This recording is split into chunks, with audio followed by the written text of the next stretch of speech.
Good morning, welcome to CATEX TV. My name is Frank Fortunato. Today is Friday, the 1st of August, 2014. You can follow us at Twitter at CATEX TV. Don't forget that. We often talk about how the United States is prone to seemingly an endemic series of gas explosions because of the natural gas pipelines crisscrossing our country. Well, apparently we're not alone. A series of underground explosions killed at least 22 people and injured 270 others late yesterday in the second largest city of Taiwan. The National Fire Agency said that 4 firefighters were among the dead. They had been called to the scene before the gas explosion to investigate a possible gas leak. 5 blasts shook the streets of a town named Kaohsiung in southwestern Taiwan. It's a city of 2.8 million people. Taiwanese TV showed a series of large fires burning right down the middle of a main thoroughfare.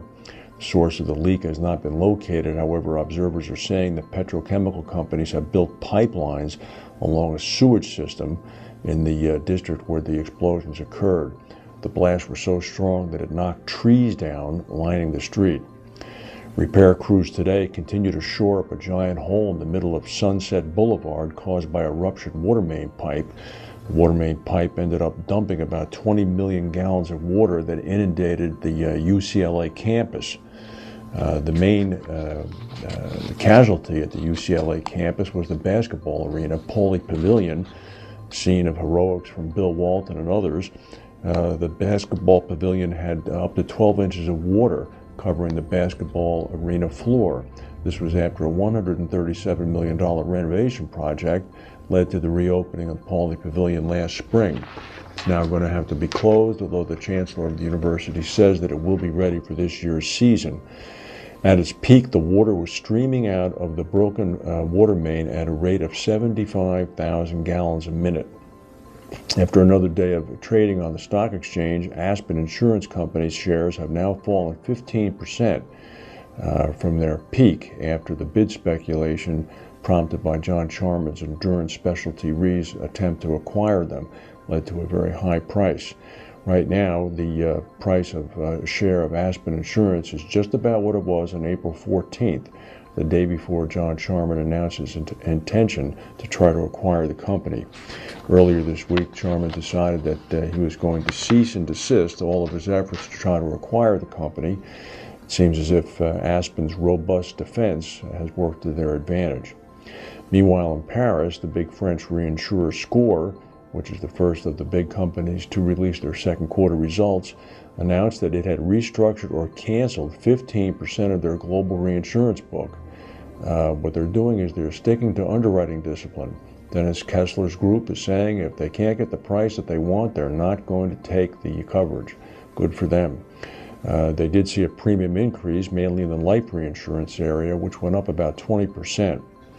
Currently, as we speak, there's a tropical storm named Bertha swirling around the Caribbean today. It's moving only at a speed of about 45 miles per hour. It's mainly a rainmaker. Tropical storm warnings have been issued for Puerto Rico, Martinique, Barbados, and some other islands in that area. In Algeria earlier today, in the capital of Algiers, a 5.6 magnitude earthquake struck the city. No reports of any damages. However, 20 people were slightly injured, mainly when they ran out of their homes when they felt that buildings were about to collapse. Algeria is in a fairly seismically active zone. Well, after returning from London and traveling in and out of Heathrow International Airport twice, I had become relatively acutely conscious of the International Arrivals Board, showing flights coming in from all around the world, including West Africa. Of course, there's an Ebola virus outbreak in West Africa right now that has killed 729 people.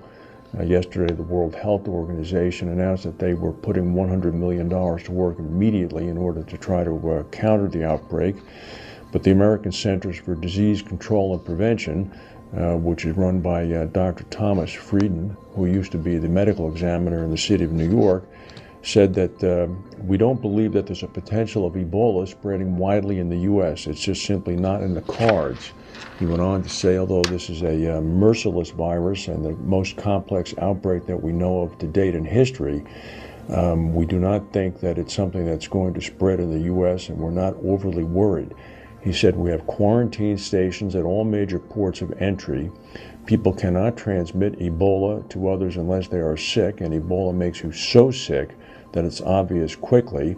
A traveler would be flagged by a flight crew, and that person would be quarantined upon arrival. He said that it's not the common cold, it's not the flu, it requires exposure to blood and to bodily fluids.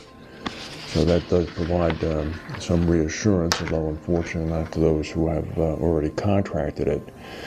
Here's an unbelievable story, a story of stupidity.